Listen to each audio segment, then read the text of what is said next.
രുടെ പുസ്തകത്തിൽ നിന്നുള്ള വായന 15-ാം അധ്യായം. സ്രാവം മൂലമുള്ള അശുദ്ധി. കർത്താവ് മോശയോടും അഹ്റോനോടും അരുളിച്ചെയ്തു, ഇസ്രായേൽ ജനത്തോട് പറയുക, ആർക്കെങ്കിലും ശുക്ലസ്രാവം ഉണ്ടായാൽ അവൻ അതിനാൽ അശുദ്ധനായിരിക്കും. ശുക്ലസ്രാവത്താലുള്ള അശുദ്ധിയെ സംബന്ധിക്കുന്ന നിയമം ഇതാണ്: അവൻ്റെ ശരീരത്തിൽ നിന്ന് ശുക്ലം ഒഴുകുകയോ ഒഴുക്ക് നിലച്ചു പോവുകയോ ചെയ്താലും അവനിൽ അത് അശുദ്ധിയാണ്. അവൻ കിടക്കുന്ന കിടക്കയും ഇരിക്കുന്ന ഇടങ്ങളുമെല്ലാം അശുദ്ധമായിരിക്കും. അവൻ്റെ കിടക്ക തൊടുന്നവൻ വസ്ത്രം അലക്കുകയും കുളിക്കുകയും വേണം. അവൻ വൈകുന്നേരം വരെ അശുദ്ധനായിരിക്കും. അവൻ ഇരുന്ന സ്ഥലത്ത് ആരെങ്കിലും ഇരുന്നാൽ അവനും വസ്ത്രങ്ങൾ അലക്കി കുളിക്കണം. വൈകുന്നേരം വരെ അവൻ അശുദ്ധനായിരിക്കും. അവൻ്റെ ശരീരത്തിൽ തൊടുന്നവനും വസ്ത്രം അലക്കി കുളിക്കണം. വൈകുന്നേരം വരെ അവൻ അശുദ്ധനായിരിക്കും.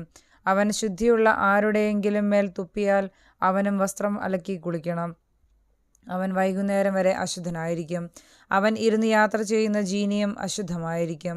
അവൻ്റെ കിടക്കയ്ക്ക് കീഴെയുള്ള എന്തിനെയെങ്കിലും സ്പർശിക്കുന്നവൻ വൈകുന്നേരം വരെ അശുദ്ധനായിരിക്കും. അവൻ കൈ കഴുകാതെ ആരെയെങ്കിലും സ്പർശിച്ചാൽ അവനും വസ്ത്രം അലക്കി കുളിക്കണം. വൈകുന്നേരം വരെ അവൻ അശുദ്ധനായിരിക്കും. അവൻ സ്പർശിക്കുന്ന മൺപാത്രം ഉടച്ചു കളയണം. മരപ്പാത്രമെങ്കിൽ അത് കഴുകണം.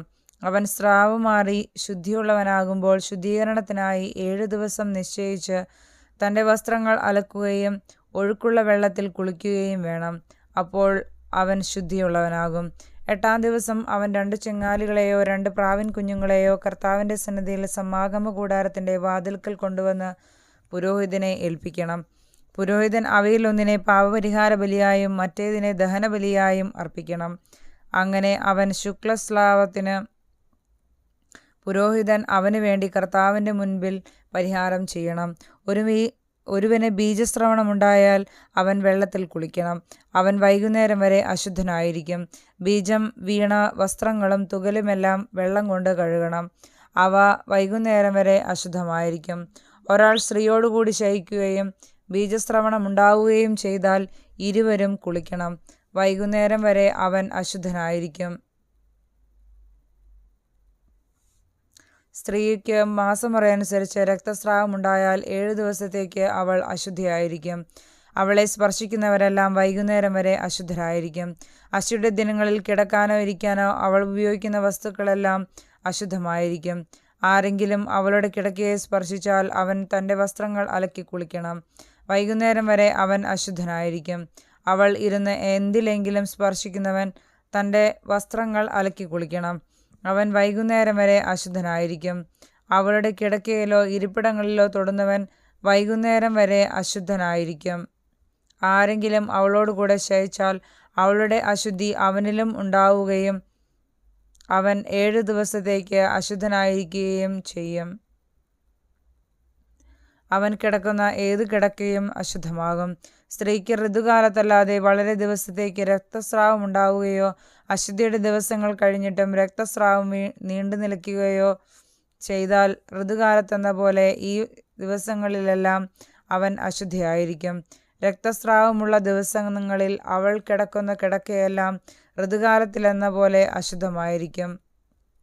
അവൾ ഇരിക്കുന്നിടമെല്ലാം ഋതുകാലത്തെന്ന പോലെ അശുദ്ധമായിരിക്കും.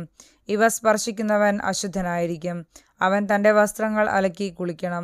വൈകുന്നേരം വരെ അവൻ അശുദ്ധനായിരിക്കും. രക്തസ്രാവം മാറിയാൽ 7 ദിവസത്തേക്ക് കൂടി അവൾ കാത്തിരിക്കണം. അതിനുശേഷം അവൾ ശുദ്ധിയുള്ളവളായിരിക്കും. 8-ാം ദിവസം അവൾ 2 ചെങ്ങാലികളെയോ 2 പ്രാവിൻ കുഞ്ഞുങ്ങളെയോ സമാഗമ കൂടാരത്തിൻ്റെ വാതിൽക്കൽ കൊണ്ടുവന്ന് പുരോഹിതനെ ഏൽപ്പിക്കണം. പുരോഹിതൻ അതിലൊന്നിനെ പാപപരിഹാര ബലിയായും മറ്റേതിനെ ദഹനബലിയായും അർപ്പിക്കണം. അവളുടെ രക്തസ്രാവം മൂലമുള്ള അശുദ്ധിക്ക് പുരോഹിതൻ അവൾക്ക് വേണ്ടി കർത്താവിൻ്റെ മുൻപിൽ പാപപരിഹാരം ചെയ്യണം. ഇങ്ങനെ ഇസ്രായേൽ ജനങ്ങളുടെ ഇടയിലുള്ള എൻ്റെ കൂടാരം അശുദ്ധമാക്കി തങ്ങളുടെ അശുദ്ധിയിൽ അവർ മരിക്കാതിരിക്കേണ്ടതിന് നീ അവരെ അശുദ്ധിയിൽ നിന്ന് അകറ്റണം. ശുക്ലസ്രാവമോ ബീജസ്രാവമോ മൂലം അശുദ്ധരാകുന്നവർക്കുള്ള നിയമമാണിത്. മാസമുറ മൂലം അശുദ്ധിയായവൾക്കും സ്രാവമുള്ള പുരുഷനും സ്ത്രീക്കും അശുദ്ധിയായ സ്ത്രീയോടുകൂടെ ശയിക്കുന്നവനും ഉള്ളതാണ് ഈ നിയമം. നമ്മുടെ കർത്താവായ മിശിഹായ്ക്ക് സ്തുതി. ആമേൻ.